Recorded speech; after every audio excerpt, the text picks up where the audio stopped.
الحمد لله رب العالمين، والصلاة والسلام على سيد الأولين والآخرين، قائد الغر المحجلين، إمام الأتقياء العارفين، سيدنا وقائدنا وحبيبنا ونور أبصارنا وقرة أعيننا وعظيمنا وقائدنا ووسيلتنا محمد صلى الله عليه وسلم. الحمد لله الذي جعلنا بنعمته إخوانا. قال الله تبارك وتعالى في القرآن الكريم: وما أرسلناك إلا رحمة للعالمين. وقال الله سبحانه وتعالى في القرآن الكريم: إنا أرسلناك شاهدا ومبشرا ونذيرا. فالصلاة والسلام عليك يا سيدي يا رسول الله. الصلاة والسلام عليك يا حبيبي يا رسول الله. الصلاة والسلام عليك يا نور عيني يا رسول الله. الصلاة والسلام عليك يا سيدي يا رسول الله. الصلاة والسلام عليك يا شفيع المذنبين. الصلاة والسلام عليك يا سيد المرسلين. الصلاة والسلام عليك يا أبا القاسم يا جد الحسنين. صلى الله عليك وسلم يا حبيبي يا رسول الله. صلى الله عليك يا حبيبي يا رسول الله. صلى الله عليك يا حبيبي يا رسول الله. One from London, one from Canada, one from Maurice, et celui-là de l'étranger, celui-là de l'Orient, celui-là de l'Occident. Quand on dit Mohammed, tous ils disent sallallahu alayhi wa sallam. Vous voyez les blancs, les rouges, les noirs, les gens, tous ont un amour pour le prophète sallallahu alayhi wa sallam. Alhamdulillah, qui a fait que nous soyons des frères à cause et à grâce de Mohammed, grâce à Mohammed sallallahu alayhi wa sallam. Sachez mes frères en islam que Allah subhanahu wa ta'ala a envoyé 124 000 prophètes. Le premier prophète était Adam alayhi salam et le dernier prophète était Mohammed sallallahu alayhi wa sallam. Et tous les prophètes disaient La ilaha illallah. Croyez La ilaha illallah. Enseignez La ilaha illallah. À l'époque de Adam, Adam Rasulullah. À l'époque de Nuh, Nuh Rasulullah. À l'époque de Moussa, Moussa Rasulullah. À l'époque de Isa, Isa Rasulullah. Et à l'époque de Muhammad, Muhammad Rasulullah sallallahu alayhi wa sallam. Il n'y avait pas un prophète chrétien. Il n'y avait pas un prophète juif. Il n'y avait pas un prophète qui a adoré les idoles. Tous les prophètes ont adoré Allah. Tous les prophètes, leur religion s'appelait l'islam. Sauf que la différence entre les prophètes était dans certaines lois. Certaines lois sont différentes. Comme par exemple, au temps de Isa alayhi salam, il y avait seulement 2 prières chaque jour et nuit. Au temps de Mohammed, il y a 5 prières chaque jour et nuit. La ilaha illallah, la même chose. Au temps de Isa, au temps de Mohammed. Au temps de Nuh, au temps de Adam. La même chose. La ilaha illallah. Certaines lois changent. Comme par exemple, au temps de Adam, halal, de se marier à sa sœur, mais d'un autre accouchement. Au temps du deuxième prophète, c'est devenu haram de se marier à sa sœur, que ce soit du même accouchement ou d'un autre accouchement. Jusqu'à maintenant, c'est haram.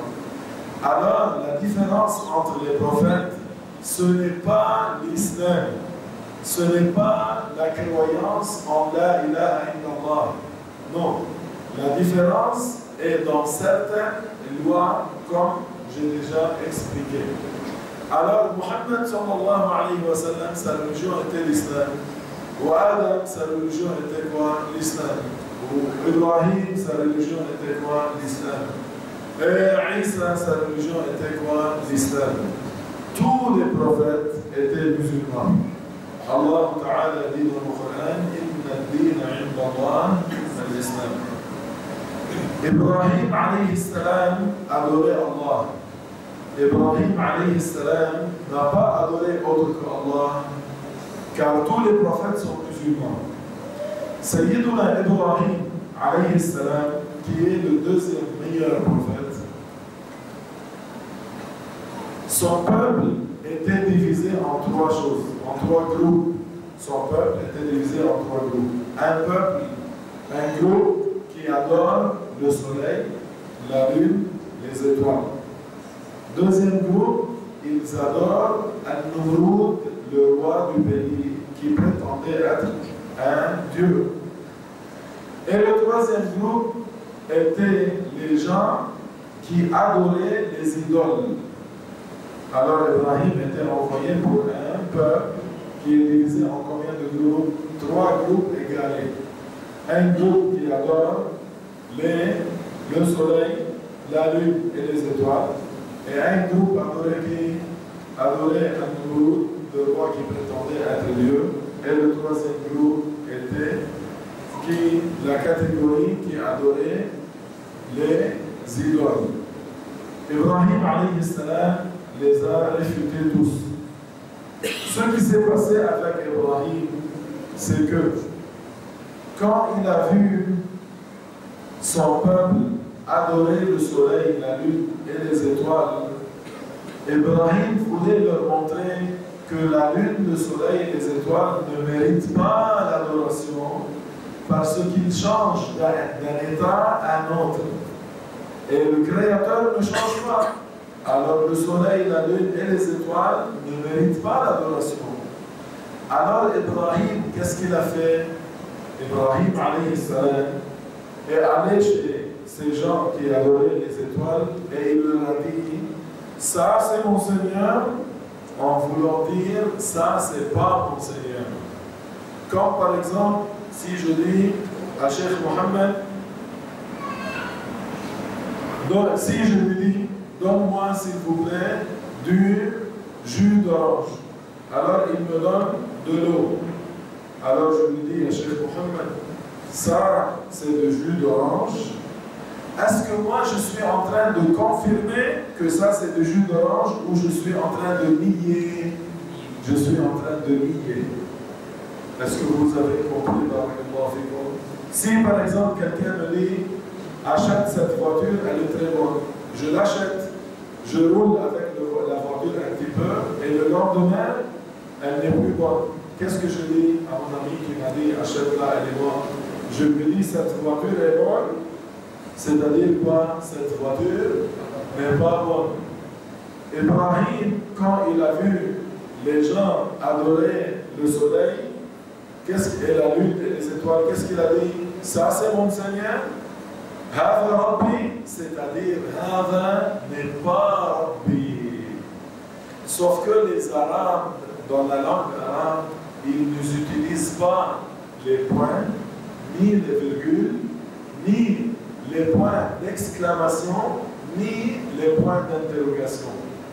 Les Arabes, dans la langue arabe authentique, il n'y a pas ni point, ni virgule, ni exclamation, signe, ni un point d'interrogation. Les Arabes comprennent le dialecte en écoutant quoi? La voix. Comme si je dis par exemple, c'est de l'eau. Ça, c'est de l'eau. Alors, ma voix te dit que je suis en train de confirmer. Sans que j'utilise quoi? Point d'exclamation. Quand je dis, ça c'est de l'eau, tu comprends par ma voix que ça c'est pas de l'eau. Alors les Arabes, dans la langue authentique, l'arabe, il n'y a pas de point ni virgule, ni point d'exclamation, ni point d'interrogation. Alors dans le Coran, qu'est-ce qui s'est écrit? Il est écrit que Ibrahim alayhi salam, quand il a vu son peuple adorer l'étoile, qu'est-ce qu'il a dit? Hada Rabbi. Sauf que dans le Coran, il n'y a pas de points d'exclamation ni de points d'interrogation. Si moi je voulais dire que ça c'est pas de jus d'orange, je vais écrire, ça c'est du jus d'orange, point d'exclamation et point d'interrogation, alors tu comprends point que ça c'est pas du jus d'orange. Mais dans le Coran, est-ce qu'il y a des points d'exclamation? Non. Est-ce qu'il y a des points d'interrogation? Non. Mais il y a فاسألوا أهل الذكر إن كنتم لا تعلمون. Allah subhanahu wa ta'ala nous a ordonné ne pas expliquer le Coran selon notre avis et notre opinion. Non, non, non. فاسألوا أهل الذكر إن كنتم لا تعلمون. Demandez à ceux qui savent si vous ne savez pas. Les savants musulmans, qu'est-ce qu'ils disent? Ils disent قول إبراهيم هذا ربي, c'est-à-dire هذا c'est pas mon Rabbi. Ibrahim était en train de faire nier la divinité pour l'étoile. Ibrahim n'a jamais adoré autre que Allah. يا شيخ الله تعالى قال ما كان إبراهيم يهوديا ولا نصرانيا ولكن كان حنيفا مسلما ولم يكن من المشركين. ولكن كان حنيفا مسلما وما كان من المشركين. C'est-à-dire Ibrahim n'a jamais été parmi les kuffars. Ibrahim était hanifan musliman. Hanifan ici dans le verset, ça ne veut pas dire il suit le madhab de l'imam Abu Hanifa. Non. Quand tu dis Ibrahim, le prophète, était hanifan, c'est-à-dire il était loin du kufr et du shirk. Ça c'est hanif. Le hanif, c'est celui qui est loin de la mécréance.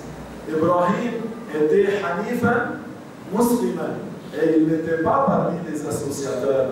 Il n'était pas parmi les mécréants. Alors c'est impossible que Ibrahim adore quoi? L'étoile. Et puis Ibrahim a attendu. Quand l'étoile s'est disparue, il a dit Inni la uhibbul afilin. C'est-à-dire, cette étoile était apparente et puis quoi? Elle est disparue. Alors elle change d'un état à un autre. Et celui qui change d'un état à un autre a besoin de qui? De qui le change d'un état à un autre. Et celui qui a besoin d'autrui, il n'est pas Dieu. Dieu n'a besoin de rien. فَإِنَّ اللَّهَ غَنِيٌّ عَنِ الْعَالَمِينَ. Dieu n'a rien besoin. Il n'a besoin d'aucune de ses créatures. Alors ils n'ont pas compris. Alors la lune était apparente. Quand il a vu la lune, il a dit هَذَا رَبِّي. C'est-à-dire, ça c'est mon Seigneur, en voulant dire quoi? Ça, c'est pas mon Seigneur. Il ne faut pas croire que Ibrahim a adoré la lune ou l'étoile. Non. Allah dit à propos d'Ibrahim qu'il n'était jamais parmi les mouchriquines. Il n'a jamais fait la mécréance. Alors quand Ibrahim il a dit à propos de la lune, Hava Rabbi, c'est-à-dire Hava Laysa Rabbi. Ça, c'est du jus d'orange, c'est-à-dire, ça, c'est pas du jus d'orange. Ibrahim, quand il a dit, ça, c'est mon Seigneur, c'est-à-dire, ça, c'est pas mon Seigneur. Ibrahim n'a pas douté, est-ce que ça, c'est Allah ou non? Non, il n'a pas douté. Et Ibrahim n'a jamais cru que la lune est Allah. Non, il niait la divinité de l'étoile pour l'étoile et pour la lune. Il a attendu, la lune est disparue. Alors il a dit à son peuple, Inni la uhibbul afilin. C'est-à-dire la lune était apparente et puis elle était disparue. Et elle a changé. Et celui qui change a besoin de quelqu'un qui le fait changer. Ou celui qui a besoin d'autrui n'est pas Dieu, car Dieu n'a besoin de rien. Vous avez compris? Et puis ils n'ont pas compris. Le soleil est sorti. Qu'est-ce qu'il a dit? Ça c'est mon Seigneur, ça c'est plus grand. C'est-à-dire, selon vous, le soleil mérite plus l'adoration que la lune et l'étoile parce que le soleil est plus grand. Ça, c'est pas mon Seigneur. Hava Rabbi, Hava Akbar, c'est-à-dire, le soleil n'est pas mon Seigneur malgré que le soleil est plus grand que la lune et les étoiles. Ils n'ont pas compris. Quand le soleil quand le soleil a disparu, s'est couché, il a dit Inni la uhibbul afilin. Elle a changé, elle a besoin de qui la change? Ils n'ont pas compris. Alors il les a délaissés et il est parti. Ce qu'il faut croire, que Ibrahim n'a jamais douté. Est-ce que l'étoile, la lune et le soleil sont Allah? Non, il n'a pas douté. Il sait que ça, c'est pas Allah.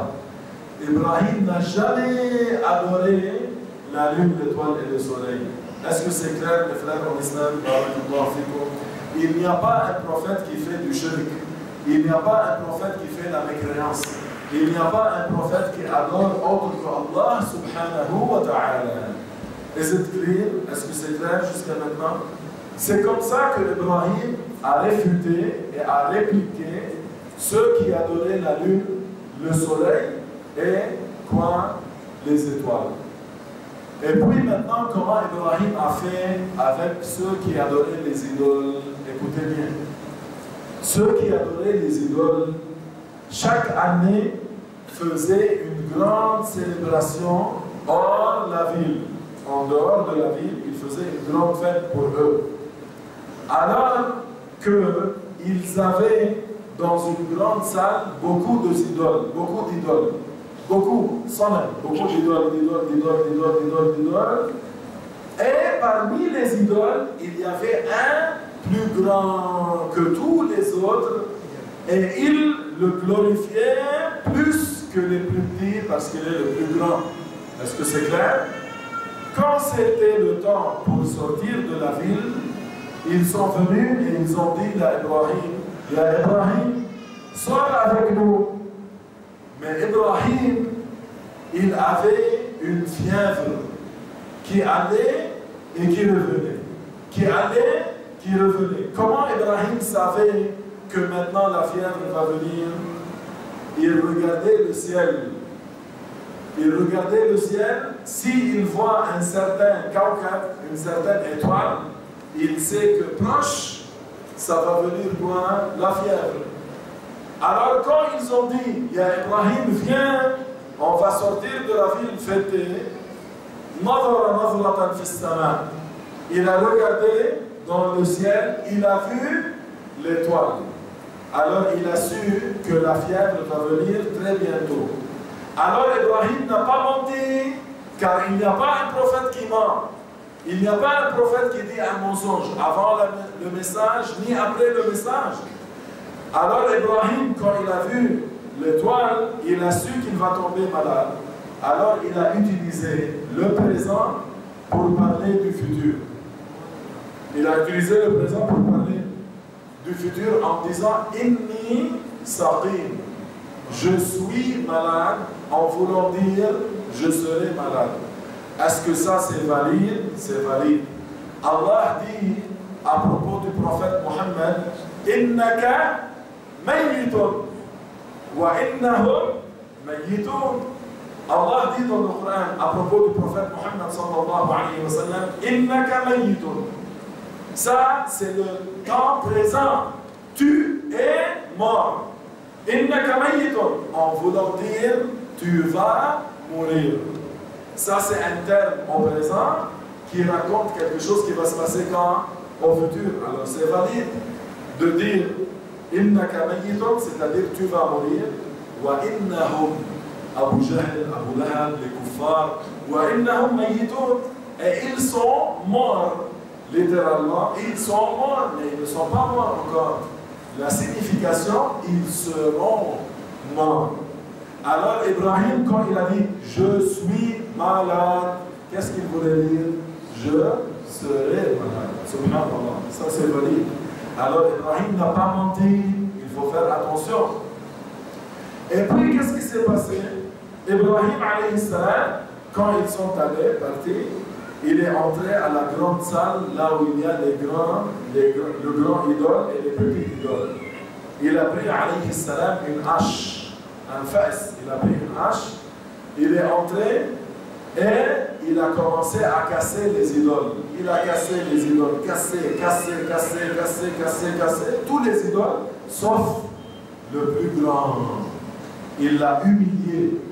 Il a pris la hache et il l'a accroché dans son cou pour je veux l'humilier pour que les idolâtres sachent quand il vient que malgré qu'il est le plus grand, ou malgré que vous le glorifiez plus que les autres, je l'ai humilié et lui, il n'était même pas capable de se défendre, ni de défendre les petits idoles que j'ai cassés. Est-ce que vous avez bien compris? Alors les koufars sont venus. Écoutez bien, il n'y a pas un prophète qui ment.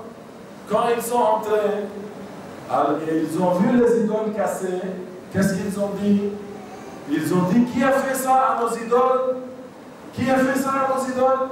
Alors, un parmi les idolâtres a dit, j'ai entendu Ibrahim menacer les idoles. C'est Ibrahim qui l'a fait.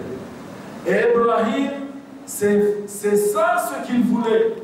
Il voulait que tous les idolâtres soient groupés en même temps, en même place, pour les réfuter tous ensemble d'un seul coup. C'est une grande intelligence de la part d'Ibrahim. Comment il a fait pour grouper tous les idolâtres, en même place, en même temps, pour les réfuter tous, une fois pour toutes. Alors tous les idolâtres sont venus, ils se sont groupés, et maintenant ils ont dit, amenez Ibrahim. Alors Ibrahim est venu. Écoutez bien, il n'y a pas un prophète qui ment. Quand ils lui ont dit, il y a Ibrahim, qui a cassé les idoles? Ibrahim a répondu, ce qui signifie, c'est le plus grand qui a cassé les petits. Si les petits peuvent parler, demandez-le. Allahu Akbar, il les a humiliés. Qu'est-ce qu'il a dit?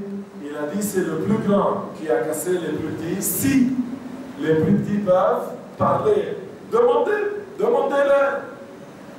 Ibrahim a fait comme ça pour faire sortir de leur bouche la preuve contre eux. Extrême intelligence d'Ibrahim. Il a fait tout ça pour faire sortir la preuve contre eux de leur propre bouche.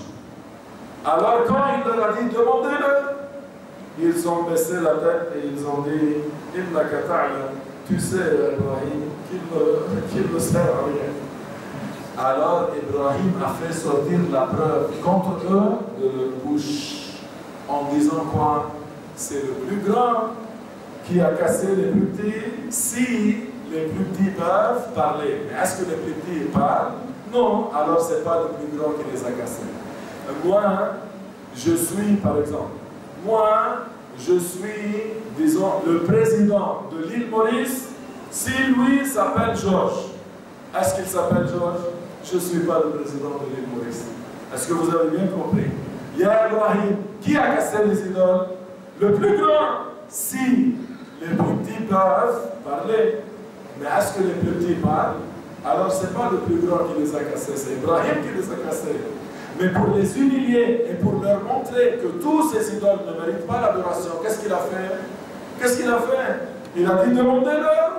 Alors ils ont baissé la tête. Ils ont dit tu sais Ibrahim qu'il ne sert à rien.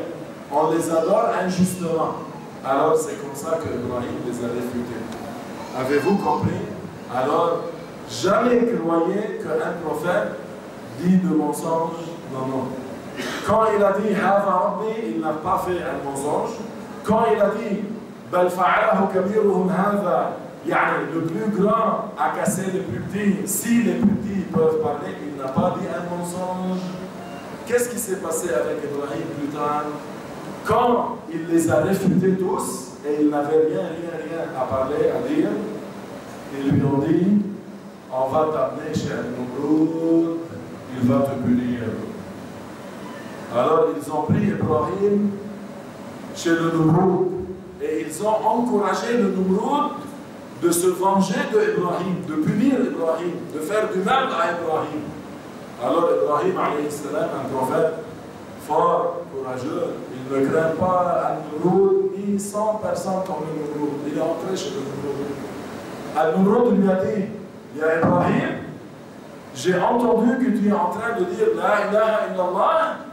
Il lui a dit, c'est qui Allah? Est-ce qu'il y a un autre Dieu que moi? Alors Ibrahim lui a dit, Rabbi, mon Seigneur, Allah, c'est lui qui crée la vie et crée la mort. Rabbi alladhi yuhyi wa yumit. C'est mon Seigneur Allah qui crée la vie et crée quoi? La mort. Alors An-Namrud, qui a une intelligence très comme ça, petit, qu'est-ce qu'il lui a dit? Il lui a dit, moi aussi, je fais vivre et je fais mourir. J'appelle 2 prisonniers qui ont un jugement d'être exécutés, morts. Alors, j'appelle ces 2 et je libère un, alors je les fais vivre, et je tue le deuxième, alors je les fais mourir. Il n'a pas raison. Ibrahim est en train de lui dire, Allah crée. Allah crée la vie et crée la mort. Alors, An-Namrud, qu'est-ce qu'il lui a dit? Moi aussi, j'amène 2 prisonniers qui ont une sentence à mort, d'être exécutés. Alors, je libère un, je les fais vivre, et je tue le deuxième, je les fais mourir. Alors, moi, je suis Dieu. Alors, Ibrahim, il voulait couper le débat short. Il voulait rendre le débat très très vite à finir. Il lui a dit, mon Seigneur, fais sortir le soleil de l'Est. Fais-la sortir de l'Ouest. Allah Akbar, subhanallah. Alors, Buhita alladhi kafara. An-Namrud n'avait rien à dire. Car Ibrahim, qu'est-ce qu'il lui a dit? Si c'est vrai que tu es Dieu, Dieu fait ce qu'il veut. Alors tu prétends que tu es Dieu, fais sortir le soleil, mais de où? De l'ouest. Moi, mon Seigneur, fais sortir le soleil de l'est. Toi, tu prétends que tu es Dieu, fais-la sortir de l'ouest. Alors il était bouche bée. Il n'avait rien à dire. Mais, qu'est-ce qu'il a fait? Il a dit à Ibrahim, je vais te punir. Et qu'est-ce qu'il a choisi? Comment il a choisi de punir Ibrahim? D'une manière très, très, très, très difficile. Il voulait brûler Ibrahim vivant. Il voulait brûler Ibrahim vivant. Alors qu'est-ce qu'il a fait? Il a dit aux gens qu'il adorait, allez ouvrir un tranché. Faites un trou, creusez un tranché. Ils ont creusé le tranché, mais tellement qu'ils avaient de la haine contre Ibrahim, ils ont fait un grand tranché, un grand trou. Et ils ont commencé à amener le bois. Tellement qu'ils avaient de la haine contre Ibrahim, ils ont amené beaucoup de bois, beaucoup de combustible, et ils ont fait un grand trou au point que, quand ils l'ont allumé, ils n'étaient même pas capables d'avancer pour jeter Ibrahim dans le feu. Ils n'étaient pas capables de se rapprocher du feu. Pourquoi? Car le feu était intense. Les savants disent, même l'oiseau, quand il volait au-dessus du feu d'Ibrahim, il descendait cuit. Un feu, Allah Akbar, un feu grand, tellement qu'ils avaient de la haine. Écoutez maintenant, ils ont amené Ibrahim et ils l'ont ligoté. Ligoté, c'est-à-dire attaché bien avec la corde. Subhanallah. Il n'était pas capable d'avancer au feu pour le jeter. Alors le shaitan a pris la forme d'un être humain. Il s'est faufilé entre eux et il leur a enseigné comment fabriquer le catapulte. Alors le premier catapulte qui était fait par les êtres humains, était le catapulte qu'ils ont utilisé pour jeter Ibrahim dans le feu. C'est quoi le catapulte? C'est comme une grande cuillère que tu tires, tu mets ici par exemple des cailloux ou quelque chose, et après ça tu le lances. Ça c'est un catapulte. Le premier catapulte fait par les êtres humains, c'était le catapulte pour Ibrahim. Qui leur a enseigné comment le faire? Ash-Shaytan. Alors ils ont ligoté Ibrahim et ils l'ont mis sur le catapulte et ils étaient prêts à le lancer. Jibril est venu chez Ibrahim, Khalil al-Rahman, et il lui a dit à Ibrahim, est-ce que tu as une haja? Est-ce que tu as besoin de quelque chose? Alors Ibrahim alayhi salam, avec respect, a dit à Jibril, de toi, non, hasbi Allah, wa ni'mal wakil. Allah, subhanallah. Sur le catapulte pour être lancé dans le feu, Jibril est venu. Est-ce que tu as besoin de quelque chose, Ibrahim? Il lui a dit de toi, non, hasbi Allah wa ni'mal wakil, c'est-à-dire Allah, je me fie à Allah et c'est Allah qui va me faire sortir. Et ici, un grand miracle se produit. Un grand miracle se produit. Ils ont lancé Ibrahim avec le catapulte. Par le catapulte, ils ont lancé Ibrahim au feu, c'est-à-dire des dizaines de mètres. Ibrahim, ligoté par la corde, pour des dizaines de mètres, était lancé jusqu'à qu'il est tombé dans le trou de feu. Mais Ibrahim, quand il est arrivé au trou de feu, il n'a même pas foulé sa cheville.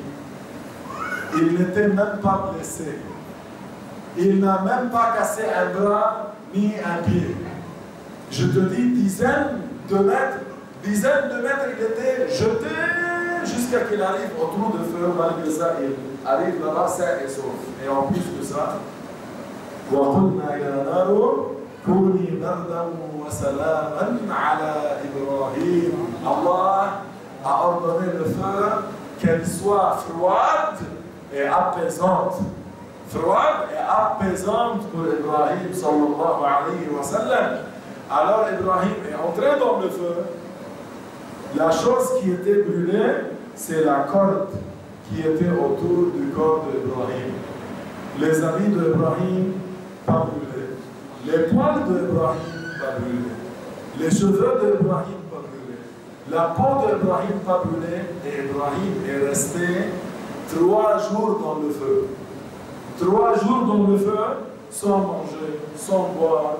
Dans le feu, il est resté vivant.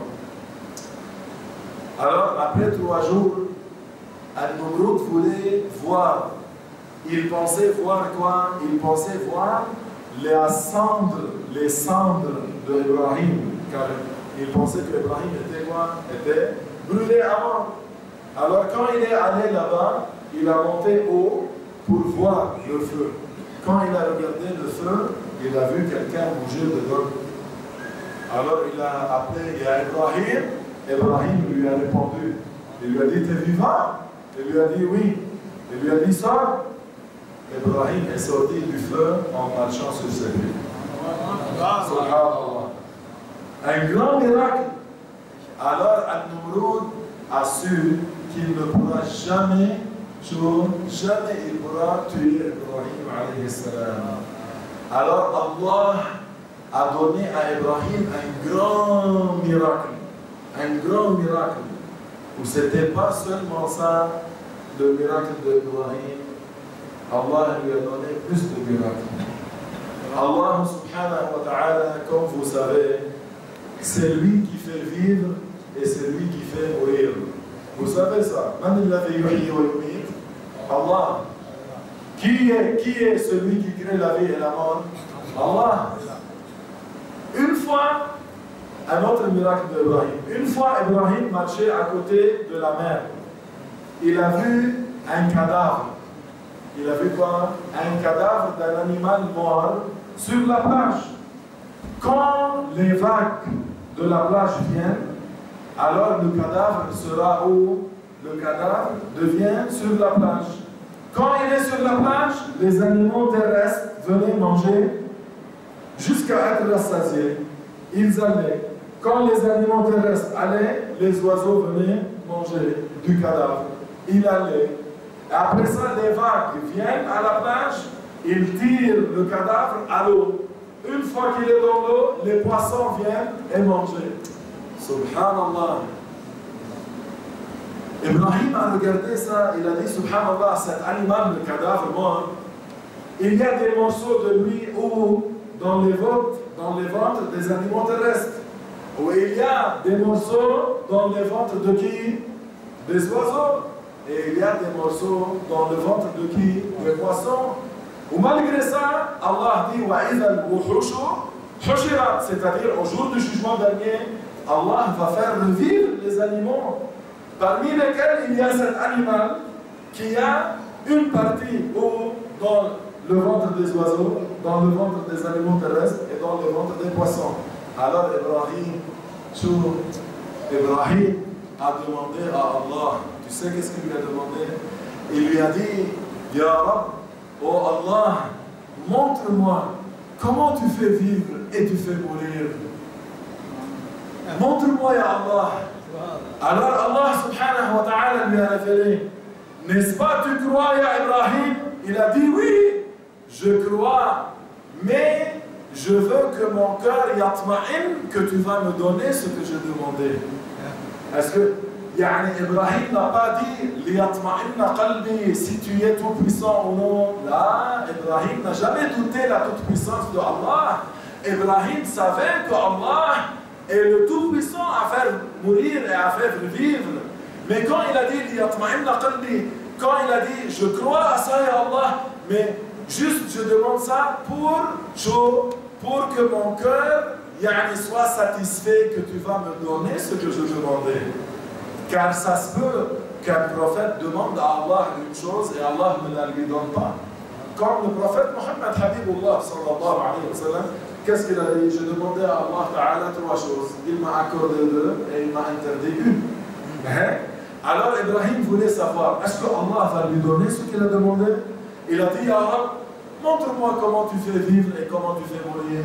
Alors Allah subhanahu wa ta'ala lui a dit, tu crois à ça, ya Ibrahim? Il a dit, oui, ya Allah, je crois à ça. Mais juste, je veux savoir, est-ce que tu vas m'exaucer mon dua ou non? Tu vas me donner ce que j'ai demandé ou non? Alors Allah lui a révélé de faire quoi? Écoutez-moi bien, l'ashar al-ajib Allah. Allah l'a ordonné d'amener un coq rouge, un pavot vert, un corbeau noir et quoi aussi? Un coq rouge et Allah subhanahu wa ta'ala lui a demandé d'amener quoi? Un pavot vert, on va compter, un pavot vert avec un corbeau noir, avec un pigeon blanc, avec un coq rouge et avec un 5e genre d'oiseau. Il les a amenés, Ibrahim alayhi salam. Qu'est-ce qu'il a fait, Ibrahim alayhi salam, avec ces 5? Allah l'a ordonné, égorge-les. Égorge-les. Alors Ibrahim, bismillah, Allahu Akbar, qu'est-ce qu'il a fait? Il a égorgé les 5. Allah l'a ordonné, enlève tout le sang, fais couler tout le sang. Alors il a fait couler tout le sang. Dans la même place, il a fait couler tout le sang. Allah l'a ordonné, coupe-les. Alors Ibrahim a coupé les 5 oiseaux. Allah l'a ordonné, mélange-les. Ibrahim les a mélangés. Allah l'a ordonné de les séparer en 7 ensemble, en 7 groupes. Alors Ibrahim a mélangé ce mix en 7 groupes et il a mis un mix, un groupe, sur le sommet d'une montagne et le deuxième sur un autre sommet d'une montagne. Le troisième sur un 3e sommet de montagne et le 4e sur la 4e montagne, 5e montagne, 6e montagne, 7e montagne. Et Ibrahim a reculé jusqu'à que les 7 montagnes étaient dans son champ de vue. Il était dans son champ de vue. Et puis Allah l'a ordonné, dis-leur, venez ici par la volonté de Allah. Alors, Ibrahim a dit, ta'alayna ilayya bi'ithnillah.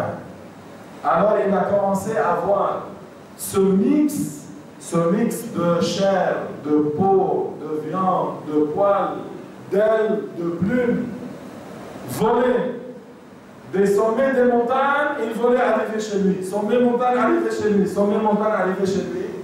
Et quand ils se sont arrivés chez lui, le sang allait avec le sang, les plumes avec les plumes, la peau avec la peau, la viande avec la viande, chacun son corps, jusqu'à que Ibrahim a vu à côté de lui quoi?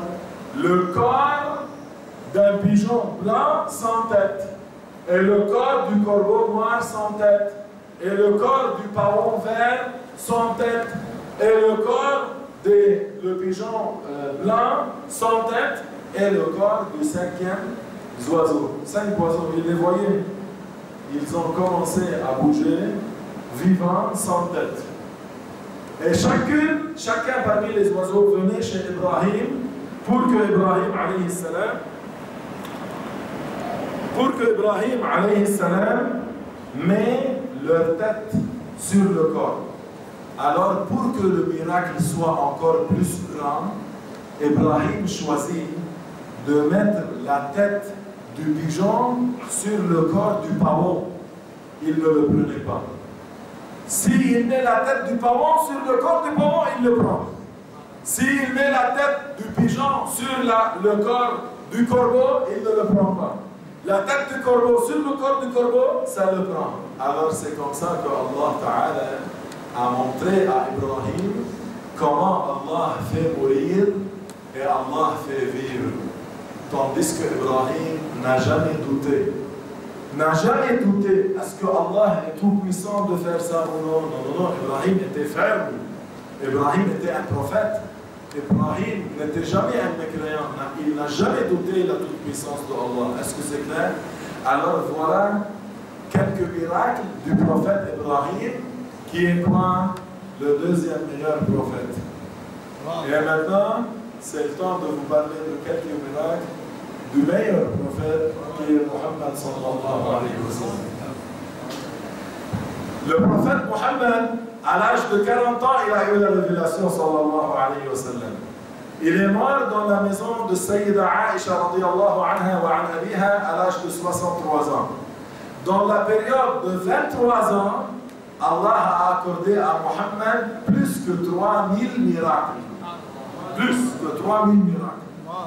Le plus grand miracle du prophète, c'est Al-Qur'an al-Karim. Pourquoi? Car jusqu'à maintenant, ce miracle existe entre nous. Et jusqu'à maintenant, le défi est toujours courant. Personne de parmi les jeunes ni les êtres humains peuvent faire quoi que ce soit comme le Coran. Comme le plus court sourate du Coran, ni les êtres humains ni les jeunes peuvent faire quelque chose de semblable.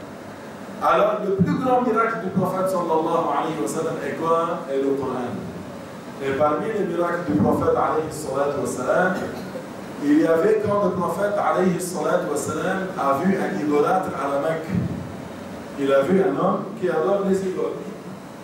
Habibullah Muhammad sallallahu alayhi wa sallam, celui qui Allah a envoyé comme miséricorde pour les mondes, lui, Muhammad Rasulullah sallallahu alayhi wa sallam, il est allé chez l'idolâtre. Et il est Rasulullah. Le prophète est allé chez un mécréant, mushrik, idolâtre. Et le prophète voulait le bien pour lui. Qu'est-ce qu'il lui a dit? Je vais t'enseigner quelque chose de bon, de bien pour toi. Alors l'idolâtre lui a dit, c'est quoi ça? Le prophète Muhammad sallallahu alayhi wa sallam lui a dit que tu entres en islam en disant La ilaha illallah, Muhammad Rasulullah. Alors l'idolâtre lui a dit, et qui témoigne? Qui témoigne que toi tu es, comme tu prétends, le messager de Allah? Alors Muhammad sallallahu alayhi wa sallam, il a fait signe avec son doigt sharif à un arbre qui est loin dans le vallée. Et il lui a dit, cet arbre, c'est-à-dire cet arbre va témoigner que je suis Rasulullah sallallahu alayhi wa sallam. Il a fait signe à l'arbre. Il n'a même pas parlé, il n'a même pas dit rien. Il n'a même pas dit, oh arbre, viens ici. Par la ishara du prophète sallallahu alayhi wa sallam. Un arbre, loin dans le vallée, a bougé. A bougé les racines au-dessous de la terre, le tronc d'arbre au-dessus de la terre, elle ouvrait le sol et elle allait chez le prophète Muhammad alayhi salatu wa sallam, à vive allure, en vitesse. Elle ouvrait la terre, les racines en bas, le tronc en haut, elle venait, elle s'approchait jusqu'à qu'elle est devenue en face du prophète. Alors le prophète sallallahu alayhi wa sallam lui a dit, Ya shajara, ô arbre, man ana, qui suis-je? Elle lui a dit, Rasulullah. Il lui a demandé une deuxième fois, Ya Shajara, ô arbre, qui suis-je? Elle a dit Rasulullah. Il lui a dit une troisième fois, Ya Shajara, man ana? Elle a dit Rasulullah, Nare Takbir. Nare Risala. Alors le mécréant, quand il a vu ça, il a dit Ashhadu an la ilaha illallah wa anna Muhammadan Rasulullah sallallahu alayhi wa sallam.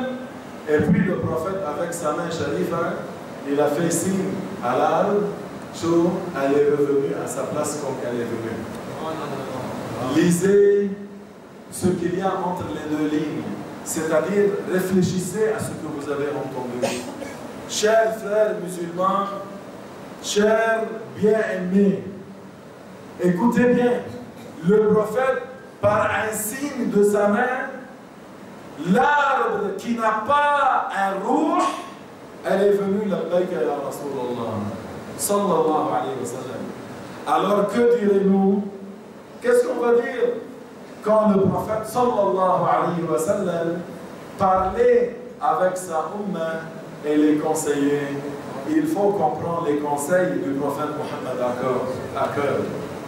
Le prophète a parlé, Ya ayyuhal ladhina amanu, faites quelque chose. Le prophète, sans parler, il a fait un signe pour l'arbre, elle est venue. Que dirais-tu que le prophète parle avec nous et il nous conseille de prendre soin de notre frère, de prendre soin de notre épouse, de nos enfants, de nos parents musulmans, de les traiter comme il faut, n'est-ce pas? De faire beaucoup à salat et à salat à la nabi, alors la baïka ya Rasulallah, on le fera, Inch'Allah. Un autre miracle du prophète alayhi salatu wassalam, aussi sans parler, juste avec l'ishara de sa main, quand il était à la Mecque. Qu'est-ce qui s'est passé? Les kuffars, les idolâtres de la Mecque sont venus et ils lui ont dit à Mohammed, si tu es pour de vrai un prophète, on veut voir un miracle sur le champ maintenant. Alors que la lune était pleine, le prophète sallallahu alayhi wa sallam a regardé la lune et il a fait signe. Tu comprends? Il a fait un signe avec son doigt à la lune. La lune qui était pleine, elle s'est divisée en deux morceaux. La lune s'est divisée en deux morceaux, oui. Et beaucoup parmi vous récitent ça dans le Coran. N'est-ce pas, vous récitez Bismillah ar-Rahman ar-Rahim, Iqtarabat as-sa'a wa nshaqqa al-qamar. C'est-à-dire, le jour du jugement du dernier est proche et la lune s'est coupée en deux. Allah dit dans le Coran, dans Surat al-Qamar, Iqtarabat as-sa'a wa nshaqqa al-qamar. Subhanallah al-Azim. Alors la lune s'est coupée en deux morceaux pour l'ishara du prophète sallallahu alayhi wa sallam. Et voilà un autre miracle du prophète sallallahu alayhi wa sallam. Et parmi les miracles, les grands miracles du prophète sallallahu alayhi wa sallam, il y avait quoi? Écoutez bien. Une fois, le prophète alayhi salatu wa sallam, il parlait avec les compagnons. Il était assis, il parlait avec les compagnons. Sayyiduna Umar ibn al-Khattab radiyallahu anhu était assis. Sayyiduna Abu Bakr, les compagnons, les hommes, et aussi il y avait des femmes. Il y avait des grands et il y avait des jeunes. Ce n'était pas seulement des femmes. Pendant qu'il était assis, sallallahu alayhi wa sallam, et il enseignait, un chasseur mécréant, un chasseur quoi? Mécréant de la tribu de Bani Sulaym, une tribu arabe de Bani Sulaym, elle s'appelle Bani Sulaym. Ce chasseur a chassé un dob. C'est quoi le dob? C'est un lézard grand comme ça qui vit dans le désert. Si vous l'égorgez, c'est halal de manger. Sauf Mohammed sallallahu alayhi wa sallam n'a pas mangé. Mais c'est halal de manger. Alors le chasseur, il a tué le lézard, chassé le lézard, il l'a mis sur lui et il allait en route, en chemin pour aller donner à sa famille pour manger. Pendant qu'il était en chemin, qu'est-ce qui s'est passé? Ce mécréant a vu la foule autour du prophète alayhi salatu wassalam. Alors il a demandé à un autre idolâtre comme lui. Il lui a dit, pourquoi il y a des gens qui sont rassemblés ici? Pourquoi ils sont rassemblés? Pourquoi? Alors il lui a dit, ils sont rassemblés pour écouter cet homme qui prétend qu'il est le messager d'Allah. Ils sont rassemblés pour écouter cet homme, Mohammed, qui prétend être un messager d'Allah. Alors le chasseur, il était fâché, il était en colère, il a commencé à frapper les gens droite, gauche, bousculer les gens jusqu'à qu'il est arrivé chez le prophète. Sallallahu alayhi wa sallam. Mais il a parlé avec le prophète d'une manière inadéquate, d'une manière non acceptable. Il lui a dit, Ya Muhammad, alors que c'était haram, en face du prophète, que quelqu'un dit, Ya Muhammad. Ils étaient obligés de dire, Ya Rasulallah, ou ils disent, Ya Nabi Allah, haram, en face du prophète, dire, Ya Muhammad, haram. Alors ce chasseur mécréant est venu et lui a dit, Ya Muhammad, les femmes, malgré qu'il y avait des hommes, mais lui, il voulait rabaisser le prophète Mohammed. Il lui a dit, les femmes ne se sont pas rassemblées pour entendre quelqu'un qui ment plus que toi. Et juste parce que je ne veux pas que les Arabes disent que moi je n'ai pas de sabr, je n'ai pas de patience, j'aurais dû te tuer maintenant et laisser tout le monde content que je t'ai tué. Allahu Akbar, Omar ibn al-Khattab s'est levé et lui a dit, Ya Rasulallah, yani juste donne-moi une ishara, juste une permission pour le punir. Le prophète, il l'a calmé, il lui a dit non, non ya ibn al-Khattab. Pourquoi? Car le prophète, Allah l'a envoyé rahmatan bil alamin. Le prophète sallallahu alayhi wa sallam n'est pas comme toi ou moi.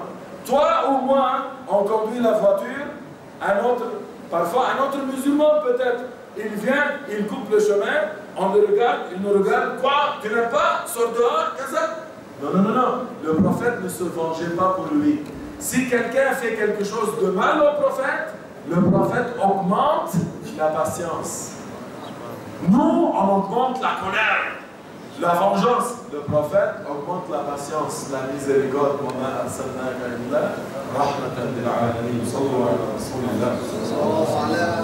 Alors il lui a dit, non, ya Omar, non. Alors, le chasseur a pris avantage de la situation. Et qu'est-ce qu'il a fait? Il s'est approché du prophète, alayhi salatu wassalam. Il a pris le lézard mort. Il a pris le lézard mort. Et il lui a dit, Ya Muhammad, je jure par les deux idoles, Al-Lat et Al-Uzza, que je ne vais pas croire en toi, sauf si ce lézard mort croit en toi. Et il a pris le lézard mort, et il l'a jeté entre les mains du prophète pour, selon lui, rendre le prophète incapable à côté des gens. Vous voyez? Il voulait rendre le prophète incapable. Comment ça?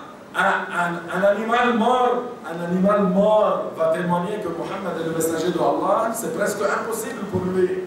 Alors il lui a dit, je jure par les deux idoles, Al-Lat et Al-Uzza, que je ne vais pas croire en toi, sauf si ce lézard mort croit en toi. Et il l'a jeté entre les mains du prophète. Rasulullah, sallallahu alayhi wa sallam, Habibullah, Sayyidul Alamin, a regardé l'animal mort. Rasulullah lui a dit deux mots. Il lui a dit, Ya Dab. Deux mots étaient assez. Deux mots de Rasulullah au lézard mort étaient suffisants pour que le lézard redevienne vivant pour dire la baïka wa sa'baïka ya Rasulullah. Allez, Risala. Allez, Takbir. Ya Cheikh Mohammed sallallahu alayhi wa sallam appelle un animal mort. Rasulullah appelle un animal mort. Il redevient vivant pour dire la baïka wa sa'baïka ya Rasulullah Rabbil Alamin. Allahu Akbar. Allahu Akbar. Alors il lui a dit, Man ta'bud, c'est-à-dire qui mérite l'adoration au bas? Il a dit celui qui a créé les cieux et la terre. Celui qui a créé la mer, l'enfer et le paradis. Celui qui a sa miséricorde au paradis et sa torture et punition dans l'enfer. Il lui a dit, Waman ana ya Rab? Qui suis-je, ya Rab? Qui suis-je? Il lui a dit, tu es le messager du Seigneur du monde. Tu es le messager d'Allah, le Seigneur du monde. Tu es le meilleur des prophètes. Tu es le sceau des prophètes, c'est-à-dire le dernier des prophètes. Et sera victorieux et gagnant le jour du jugement celui qui croit en toi. Et sera perdant le jour du jugement celui qui ne croit pas en toi, qui te démentit. Alors quand ce monsieur idolâtre a vu le prophète, a vu l'autre, qu'est-ce qu'il a dit? Il a répondu: Ashhadu an la ilaha illallah wa ashhadu annaka ya Muhammad Rasulullah. Wallah. Il adorait avant par les idoles, maintenant il jure par qui? Par Allah. Il a dit: Wallah, ya Rasulullah, quand je suis venu chez toi, il n'y avait personne sur la terre entière que je haïs plus que toi. Mais Wallah, ya Rasulallah, maintenant, il n'y a personne sur la terre que j'aime plus que toi. Allez, Risala! Allez, Risala! Il lui a dit: Ya Rasulallah, mon corps croit en toi. Mon intérieur, mon fort intérieur croit en toi. Mon extérieur croit en toi. Mes cheveux et mes poils croient en toi, ya Rasulallah. Alors le prophète alayhi salatu wassalam lui a dit: Alhamdulillah, celui qui t'a facilité d'entrer dans cette religion éminente qui n'a pas d'équivalent comme religion. Et puis le prophète sallallahu alayhi wa sallam, qu'est-ce qu'il a fait? Il lui a enseigné surat al-Ikhlas, la prière, le Coran, la Fatiha du Coran, il lui a donné, les compagnons lui ont donné et il revenait à sa tribu. En chemin, il a vu un nouveau musulman, a vu toute une armée de koufars, 1000 kafir, 1000 mécréants. Il leur a dit: où est-ce que vous allez? Où est-ce que vous allez? Ils ne savaient pas. Mais il y a une armée qui vient. Ils lui ont dit: nous sommes en chemin pour tuer Muhammad. Sallallahu alayhi wa sallam. Alors il a dit: arrêtez. Wallah, il n'y a personne au-dessous du ciel bleu que j'aime plus que Muhammad.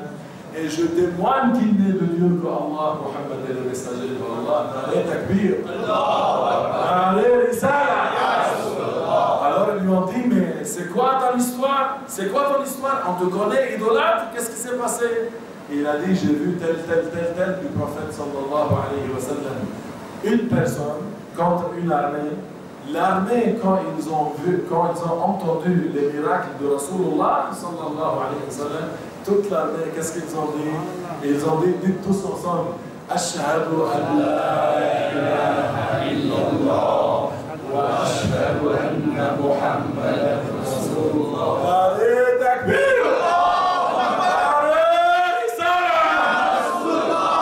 Ils sont allés chez le prophète, mais pas pour le combattre, pour être des servants pour lui. Ils lui ont dit: à Rasulallah, ordonne-nous. Il leur a dit: soyez sous la bannière, sous le commandement de Khalid ibn al-Walid. Il les a mis où? Dans l'armée des musulmans. Chers frères, chers bien-aimés, regardez ce compagnon qui a vu le prophète pour une journée et après ça il est allé avec plus d'amour pour le prophète que toutes les créatures. Quand il a vu une armée, il n'avait pas peur de dire les deux témoignages et parler de Muhammad. Et nous aussi, on n'a pas peur de faire le milad du prophète alayhi salam.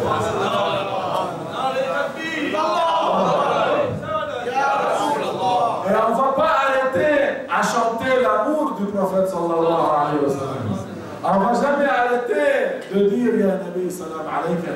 On ne va jamais arrêter d'enseigner nos jeunes l'amour du prophète sallallahu alayhi wa sallam. Nos jeunes, s'ils ne voient pas et ils n'assistent pas au milad du Nabi, ils vont assister à quoi? Noël, Halloween, Saint-Valentin, quoi? Pâques. Si nous, on ne fête pas le milad de notre prophète sallallahu alayhi wa sallam, les cœurs de nos jeunes vont être attachés à quoi? À des héros, à soi-disant des héros qui ne sont pas vrais. Ils seront comme des exemples pour Superman ou Batman ou Spider-Man, n'est-ce pas? Ils vont prendre Superman ou Spider-Man ou Batman comme quoi? Comme des modèles. Au lieu de prendre Muhammad sallallahu alayhi wa sallam comme un modèle. Au lieu de prendre Abu Bakr ou Omar ou Othman ou Ali comme modèle, ils vont prendre les kuffars comme modèle. Qui parmi vous accepte ça pour ses enfants? Personne. C'est pour ça qu'il faut multiplier les efforts, à continuer chaque année, à célébrer le milad du prophète sallallahu alayhi wa sallam. Qu'est-ce qu'il y a dans le milad que certains gens n'aiment pas? Pourquoi ils disent ça? C'est bid'a, c'est haram, c'est pas bon. Pourquoi? Pourquoi? Qu'est-ce qu'il y a dans le milad? Qu'est-ce qu'il y a dans le milad? Est-ce que vous voyez quelque part une danseuse qui danse? Est-ce que vous voyez de l'alcool? Est-ce que vous voyez de la viande et de la chair du porc qu'on va manger? Est-ce que vous voyez ça? Est-ce que vous voyez une certaine musique? Est-ce qu'il y a des guitares, des pianos? Qu'est-ce qu'il y a? Il y a l'enseignement du prophète sallallahu alayhi wa sallam qui est en train d'être transmis.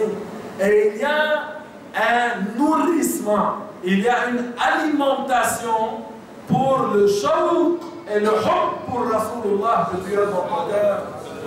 Toi maintenant dans le milad du prophète sallallahu alayhi wa sallam, tu es comme le compagnon vis-à-vis à son amour au prophète.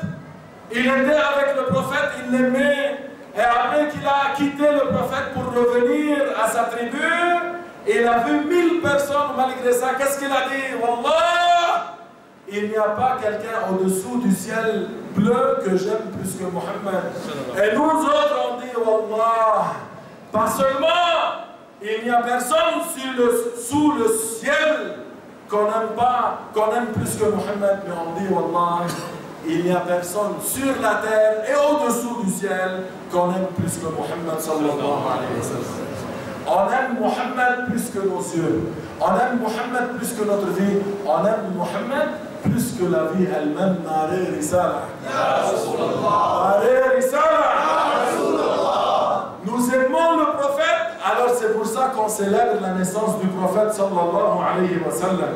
C'est pour ça que nous...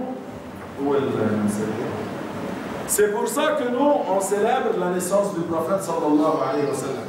Alors il te dit, comment vous célébrez la naissance du prophète? Est-ce que le prophète l'a fait? Allah a dit, وَمَا أَتَاكُمُ الرَّسُولُ فَخُذُوهُ وَمَا نَهَاكُمْ عَنْهُ فَانْتَهُوا. Comment vous célébrez le Mawlid? Le prophète n'a pas fait le Mawlid. Allah dit, وَمَا نَهَاكُمْ عَنْهُ فَانْتَهُوا. On lui dit, calme-toi, calme-toi. Ne te dépêche pas dans la parole, calme-toi. Est-ce que tu écoutes toi-même? Calme-toi. Yani, tu n'es pas en train de parler avec un petit enfant. Wow, calme-toi.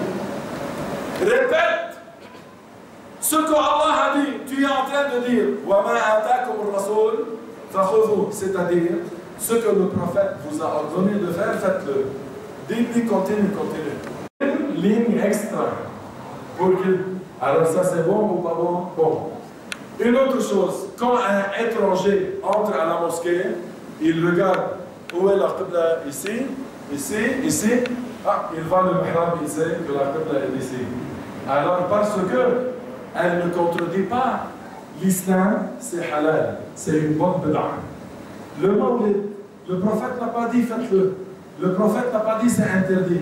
Alors on regarde, ça c'est un mawlid. Qu'est-ce que nous sommes en train de dire? Qira'at Qur'an, halal ou haram? Halal. Faire le chant de Ya Nabi salam alayka, halal ou haram? Halal. Faire beaucoup de salat ala Nabi, halal ou haram? Donner quelque chose à manger, halal ou haram? Donner la boisson halal pour boire, halal ou haram? Alors pourquoi ça va être haram? Il n'y a pas de haram. Avez-vous compris? Regardez les mu'zana, les minarets sur les mosquée. Dans la mosquée du prophète Mohammed, il y a 12 minarets mu'zana. Il y a au Haram Sharif à la Mecque plus que 10 minarets. Est-ce que vous savez que le prophète n'a jamais construit un minaret? Jamais. Le prophète n'a jamais dit à quelqu'un construisez un minaret et lui il n'a jamais construit un minaret. Tu sais qu'est-ce que ça veut dire? La mu'zana que vous voyez dans toutes les mosquées maintenant, ça c'est une bid'a. Vous voyez la mi'zana qui est sur le toit maintenant ici, ça c'est une bid'a. Mais parce que elle ne contredit pas l'islam, elle est quoi? Une bonne bid'a. Fais-toi. Le prophète ne l'a pas fait, Abu Bakr ne l'a pas fait, Omar ne l'a pas fait, Othman, Ali ne l'a pas fait. Jusqu'à l'année 99 de l'Hégire, Omar ibn Abdel Aziz était le premier qui a fait le Ihram et le premier qui a fait le Mi'zana. Avez-vous compris? Alors le Mi'zana, c'est une bid'a, mais c'est une bonne bid'a. Pourquoi c'est une bonne bid'a? Parce que dans cette époque, il n'y avait pas de l'électricité. Quand le mu'adhin montait sur le minaret et il disait Allahu Akbar, Allahu Akbar, alors plus de monde entendait. Deux, quand un étranger vient au village, il veut faire la prière. Où est-ce qu'il veut faire la prière? Il n'y avait pas du GPS ou des applications de téléphone, il n'y avait pas des cartes comme maintenant, c'était pas aussi facile que ça. Quand il entrait à une nouvelle ville ou à un nouveau village, il regardait. Là où il voit la mi'zana, il sait que quoi? Ici, c'est la prière, alors il va à la mosquée, il fait la prière. Subhanallah. Alors ça ne contredit pas l'islam, alors c'est pour ça c'est une bonne bid'a. Et le mawlid est une bonne bid'a. Avez-vous un Coran? Vous voyez, même le Coran, au temps du prophète Mohammed, n'avait pas des points sur les lettres. Ni en bas, ni en haut. Il n'y avait pas des points. Au temps d'Abu Bakr, pas de points, en haut ni en bas. Il écrivait le ba comme il écrivait le na et le sa. Il n'y a pas des points. Subhanallah. Au temps d'Abu Bakr, Omar, Othman, Ali, radiallahu anhum, pas de points.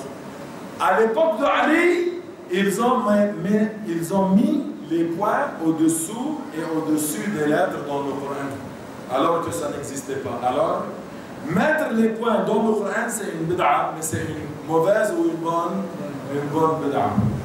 Est-ce que vous avez bien compris? Dernière chose, il te dit, le prophète a dit, Kul bid'a dalala. On répond, et le prophète dans un autre hadith, qu'est-ce qu'il a dit? Man sanna fil islam sunnatan hasana. Celui qui fait une bonne bid'a, il aura sa récompense. Et le prophète, quand il a dit kullu bid'atin dalala, c'est-à-dire quoi? Beaucoup de bid'a sont égarés. Il ne voulait pas dire tous les bid'a sont égarés. Malgré que le prophète a dit le mot kul. Le prophète dans le hadith, il a dit kul ay zaniya. Écoute, le prophète, qu'est-ce qu'il a dit? Kul ay, regarde le haram. Est-ce que le prophète voulait son œil? Est-ce que l'œil du prophète Mohammed regarde le haram? Non! Ou malgré ça, le prophète, qu'est-ce qu'il a dit? Kul ayn zaniya. Est-ce que le prophète Mohammed voulait dire l'œil de l'aveugle est zaniya? Et le prophète pourtant a dit kul œil regarde le haram et l'œil de l'aveugle n'est pas inclus. Et aussi, kullu muhdathatin bid'a wa kullu bid'atin dalala. Le prophète parlait de quelle bid'a? De la mauvaise bid'a, pas de la bonne bid'a. Que Allah augmente notre amour envers le prophète sallallahu alayhi wa sallam. Que Allah accorde à chacun parmi nous d'aller faire le hajj et la umrah et la ziyara sharifa. Que Allah subhanahu wa ta'ala nous accorde la shafa'a du prophète Mohammed au jour du jugement. Que Allah nous accorde qu'on soit sous la bannière du prophète Mohammed yawm al-qiyamah. Que Allah nous accorde qu'on soit dans le Firdaus al-A'la avec notre bien-aimé Mohammed sallallahu alayhi wa sallam. اللهم صل وسلم وانعم واكرم على محمد وعلى ال محمد. اللهم اغفر لنا وللمؤمنين والمؤمنات الاحياء منهم والاموات. اللهم ربنا آتنا في الدنيا حسنه وفي الاخره حسنه وقنا عذاب النار. اللهم لا تدع لنا في اجتماعنا هذا ذنبا الا غفرته ولا مريضا الا شفيته ولا ميتا مسلما إلا رحمته ولا هما إلا فرجته ولا كربا إلا رفعته برحمتك يا أرحم الراحمين وبجاه سيد المرسلين سيدنا محمد صلى الله عليه وسلم وببركة إن الله وملائكته يصلون على النبي يا أيها الذين آمنوا صلوا عليه وسلموا